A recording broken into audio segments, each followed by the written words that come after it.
gravitasi, ya tergantung gurunya mau ngajarinya bahan lengkap atau sebagian. Kalau kita belajar tentang bahan lengkap, ada 4 topik, yaitu adalah yang pertama tentang gaya gravitasi, percepatan gravitasi, energi potensial gravitasi, sama potensial gravitasi itu sendiri. Mungkin ada kebayang sedikit tentang percepatan gravitasi. Ya benar, percepatan gravitasi yang simbolnya G kecil ini itu sebenarnya sudah belajar di mungkin muncul di kelas 8 atau mungkin muncul di kelas 9. Percepatan gravitasi bumi kan nilainya memang 9,8 meter per detik kuadrat, atau seringkali untuk perhitungan dipakai 10 meter per detik kuadrat. Nah ini sekarang kita belajar itu sebenarnya asalnya dari mana. Pada saat kita masukin ke persamaan yang seperti ini, percepatan gravitasi bumi ya tergantung daripada massa bumi. Ini masanya ini adalah massa bumi, terus kemudian jari-jarinya itu ya berarti jari-jari bumi. Jari-jari bumi kurang lebih sekitar 6.400 km ya. Jadi dengan menggunakan gravitasi bumi yang nilainya 9,8, ya sebenarnya kita tahu massa buminya itu berapa. G ini adalah tetapan gravitasi umum ya, nilainya 6,67 sekian kali 10 pangkat min berapa. Ini dalam satuan MKS ya. Ini sebenarnya sih nggak usah diisi angkanya karena kan angkanya jelek. Jadi jawabannya kalau misalkan kita lagi belajar tentang 4 bahan ini, jawabannya dalam G gede, percepatan konstanta gravitasi umum. Pada saat kita belajar tentang 4 hal ini, kalau misalkan diajarin lengkap, 2 hal ini berbeda dengan 2 hal yang di bawah, karena 2 hal yang di atas ini adalah besaran vektor, yaitu adalah besaran yang mempunyai nilai sama mempunyai arah. Jadi dalam hal ini arah itu penting sekali. Sementara kalau untuk yang bawah ini itu adalah besaran skalar. Jadi dia hanya mementingkan nilainya aja tanpa perlu arahnya. Pada saat kita belajar tentang arah, di sini kan kalau misalkan kita lihat satu-satu rumusnya kan hampir sama ya. Di sini ini massa 1 ini sebenarnya adalah massa benda, terus kemudian massa 2 ini adalah massa sumber. Pada saat kita lihat yang pertama dan kedua, dua-duanya sama-sama R kuadrat. Tapi untuk yang percepatan gravitasi bumi, massanya cuma massa sumber, massa bendanya enggak. Pada saat kita bandingin antara yang pertama dan ketiga, ya sebenarnya hampir sama. Tapi ini ada minusnya, tinggal guru di sekolah ngajarin pakai minus atau enggak. Bedanya adalah ini tuh R kuadrat, sementara ini tuh R. Sementara untuk yang kedua dan 4 itu juga hampir sama sebenarnya rumusnya. G kali massa sumber per R, yang ini ada minusnya, yang atas nggak ada. Mirip-mirip rumusnya. Pada saat kita bicara tentang arah, kalau misalkan ini kan gravitasi. Gravitasi itu selalu gayanya itu adalah tarik-menarik. Jadi kita harus bisa menggambarkan gambar gaya yang benar. Jadi kalau misalkan di sini itu adalah M1, terus kemudian di sini itu adalah M2, maka yang terjadi antara mereka adalah gaya tarik menarik. Gaya benda yang pertama ditarik oleh benda yang kedua, benda yang kedua itu ditarik oleh benda yang pertama. Nah, ini sebenarnya terjadi pada saat kita menggambar gaya gravitasi bumi. Jadi kalau misalkan kita ada di sini, ada suatu benda di permukaan bumi bagian yang atas ini kan ada W kan? W ini sebenarnya adalah gaya gravitasi, gaya tarik gravitasi orang terhadap bumi. Jadi dalam hal ini bumi ini adalah sumbernya. Ya kalau misalkan orang ini pindah nih ke bulan, orangnya ada di sini di permukaan bulan, ya berarti di sini ada gaya gravitasi orang karena tarikan bulan. Jadi dia terpengaruh oleh gaya gravitasi bulan. Bagaimana kalau misalkan dia itu di antara bumi dan bulan? Katakanlah ini adalah buminya, ini katakanlah ada bulannya. Ya dia posisinya masih terpengaruh oleh mereka berdua nggak? Kalau misalkan dia posisinya di sini, berarti ini adalah gaya gravitasi orang karena tarikan bumi, yang di sini adalah gaya gravitasi orang karena tarikan bulan. Jadi dua-duanya muncul kalau misalkan dia itu terpengaruh oleh gaya gravitasi itu. Jadi sifatnya tarik menarik ya. Kalau kita punya banyak ya harus digambar semuanya. Misalnya di sini ada massa 1, di sini ada massa 2, di sini ada massa 3. Ya kita harus gambar. Kita mau gambar di mana nih? Misalnya kita mau nyari tahu gaya gravitasi di M1. Ya berarti M1 dipengaruhi oleh siapa? Dipengaruhi oleh M2 dan M3. Ya gambar gaya tariknya kita harus gambar dari M1, yang lain nggak usah digambar.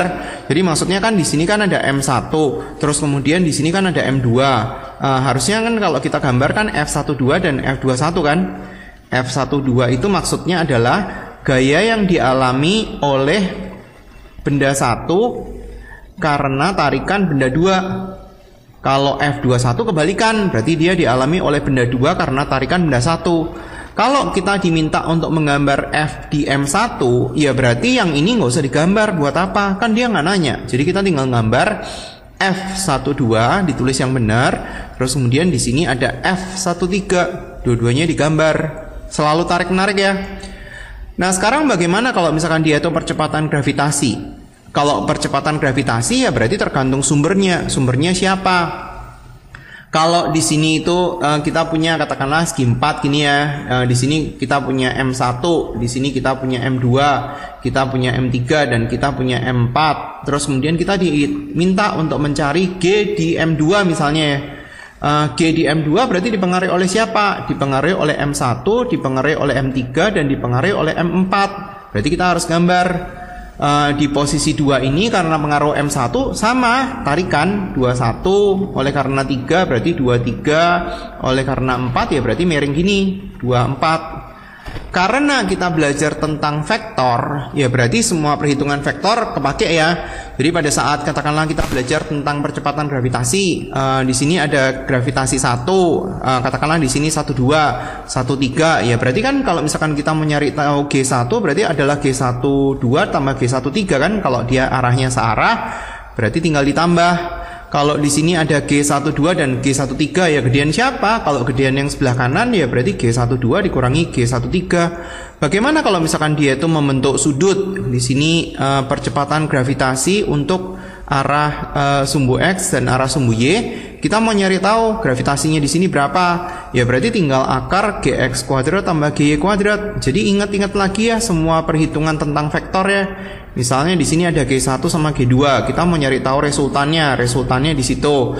Ya pakai rumus yang panjang itu kan, G1 kuadrat tambah G2 kuadrat ditambah 2 kali G1 kali G2 kali kosinus alfa. Justru di sini yang susah itu ngitungnya. Nah, karena di sini kita belajarnya 2, gaya gravitasi itu adalah besaran vektor, percepatan gravitasi juga besaran vektor. Berarti kalau misalkan ini diganti F juga sama aja. Ini Fy, ini diganti Fx. Ya berarti kalau misalkan kita mau nyari tahu F resultan ya berarti Fx kuadrat tambah Fy kuadrat. Itu kalau sudutnya siku-siku. Kalau sudutnya bukan siku-siku ya lihat lagi ya materi tentang vektor ya. Bagaimana cara mencari sudut arah resultan yang pakai aturan cos atau pakai aturan sin. Gravitasi ini buat apa? Ya mungkin sering nonton film kali ya. Pada saat saya nggak tahu pernah nonton film atau enggak. Kalau kita nonton film tentang Avenger, kalau Avenger itu pada saat Avenger yang keberapa ya? Yang lupa deh. Kalau misalkan ini itu adalah bumi, ini di sini ada satu roket yang dia itu mau diluncurkan dari bumi dan dia itu ini kan ada satu daerah yang dimana dia itu masih terpengaruh oleh gaya gravitasi bumi kan. Ini roket ini kalau mau keluar dari sini itu susahnya minta ampun. Jadi dia harus ada pendorong agar supaya dia itu bebas dari pengaruh gaya gravitasi. Tapi pada saat pas roketnya itu sudah di sini, dia sama sekali nggak dipengaruhi oleh gaya gravitasi bumi. Ini dia dikasih dorongan sedikit aja geraknya kenceng banget. Nonton film Gravity deh, Gravity. Ini di film ini ada satu orang yang dia itu waktu itu dia mau pindah dari satu titik ke titik yang lainnya. Ini jaraknya cukup jauh, tapi dia sudah nggak terpengaruh gaya gravitasi bumi ya. Apa yang dia lakukan? Dia pakai semprotan kayak seperti pengharum udara gitu, sama dia disemprotin ke sono. Disemprotin ke arah kiri. Nah, dia malah bergerak ke sana. Semprotin dikit ya, dia bisa gerak jauh sekali. Nah, itu karena dia nggak terpengaruh gaya gravitasi bumi. Dan gaya gravitasi ini kadang-kadang dipakai untuk satu media pesawat, entah dia berawak atau tak berawak, yang dia itu untuk mengeksplorasi planet-planet yang lain. Maksudnya gini. Ini kan ada matahari nih, ada Merkurius, Venus, Bumi, Mars, dan seterusnya kan. Ini bumi nih, bumi. Misalnya bumi ini ada orang yang di bumi yang dia tuh mau ngeluncurin suatu pesawat yang dia tuh mau ke Jupiter. Di sini ada Mars nih, Merkurius, Venus, Bumi, Mars kan ya. Mars terus kemudian pada saat itu Jupiter di sini. Kan kalau mau ngeluncurin dari bumi mau ke Jupiter kan jauh dong. Jadi dia nunggu timing yang pas agar supaya bumi sama Mars tuh nggak terlalu jauh. Jadi buminya di sini, Marsnya di sini. Sama dia diluncurin pada saat di sini. Nah, suatu kali setelah dia itu sampai itu kan membutuhkan tenaga kan, keluar dari bumi membutuhkan tenaga, tapi pada saat memasuki Mars kan dia nggak butuh tenaga kan, karena kan dia ketarik sama Mars.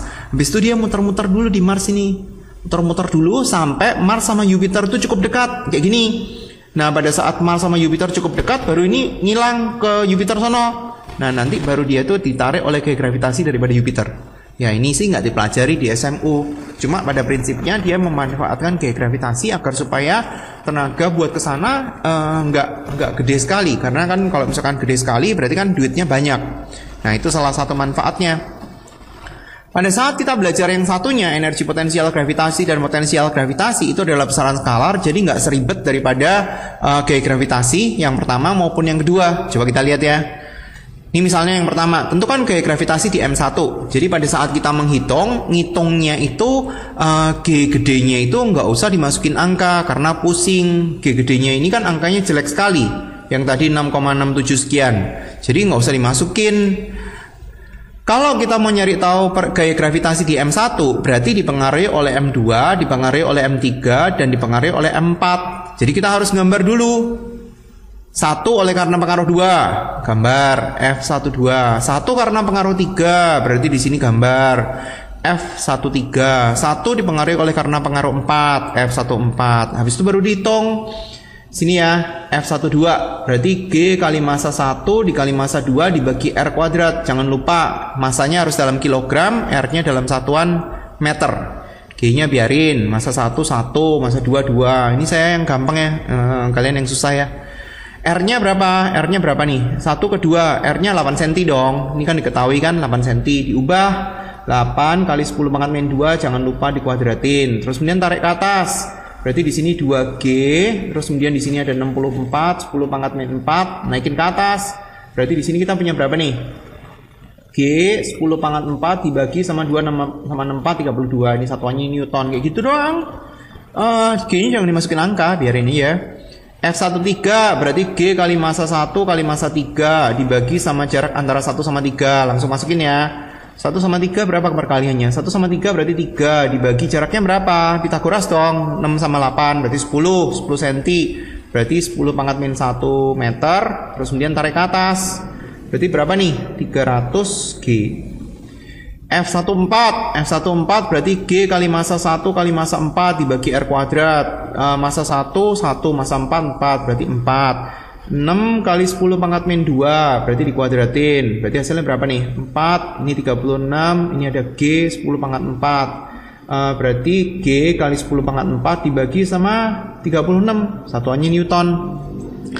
Nah, sekarang setelah kita ketemu, berarti F13-nya itu harus diproyeksi. Kenapa gitu? Karena F13-nya kan nggak terletak pada salib sumbu kan. Salib sumbunya kan ini. Salib sumbu horizontal dan vertikal. Jadi kalau misalkan ini sudutnya itu adalah alfa, kita bisa menggambarkan segitiga untuk alfa. Jadi di sini adalah 8, di sini adalah 6, berarti di sini 10. Jadi kita bisa nyari tahu cos alfa sama sin alfa kan? Nah, kita tinggal tulis di sini proyeksinya F13 cosinus alfa, yang satunya ini pendekin dikit ya. Ini adalah F14, terus kemudian yang di sini adalah F13 sin alfa. Nah, kalau kita sudah proyeksiin sesuai dengan kita sudah belajar tentang vektor, F13 buang dong. Oke?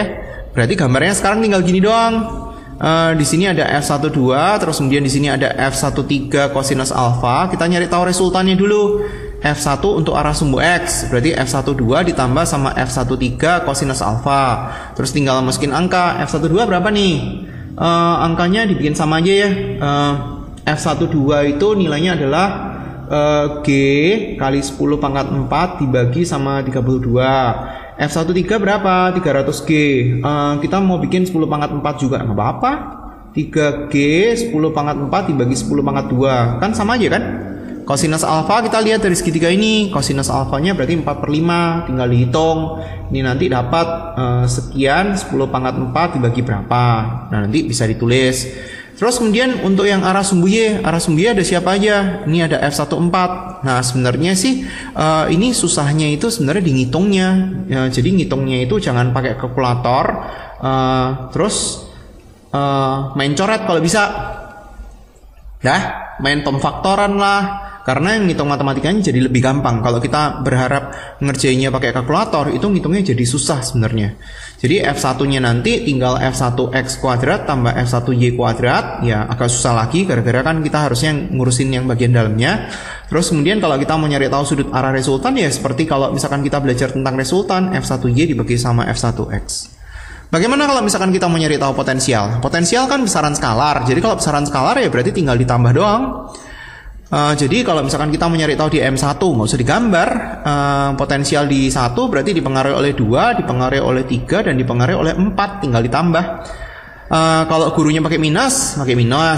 Di sini sumbernya 2 ya, masanya masa 2 dibagi jarak antara 1 dan 2. Ini sumbernya adalah 3, G kali M3 dibagi R13. Ini G kali M4 dibagi R14, tinggal masukin. G-nya biarin. Masa 2 dibagi jarak antara 1 sama 2, jangan lupa diubah ke meter. Masa 3-nya 3, berapa nih penyebutnya? 3-nya itu kan 10 kan, 10 kali 10 pangkat min 2 kan 10 cm. Masa 4-nya 4, ini 6 kali 10 pangkat min 2. 10 pangkat min 2-nya kan bisa naik ke atas. Berarti di sini kan kita punya 200 G dibagi 8. Terus kemudian di sini ada 300 G dibagi sama 10. Terus kemudian di sini ada 400 G dibagi sama 6. Kan kita bisa sama nyebut. Berapa nih? 8, 6, 10. Berapa cocoknya? 120 kali ya? 60 nggak bisa, berarti di sini 120. Ya udah, nanti ini ketemu berapa G. Satuannya adalah Joule per kilo. Oh iya, satuan. F itu satuannya adalah Newton. Percepatan gravitasi bumi satuannya adalah Newton per kilo. Energi potensial seperti biasa sama kayak seperti SMP, satuannya adalah Joule. Potensial satuannya adalah Joule per kilo. Nggak terlalu susah. Contoh lain.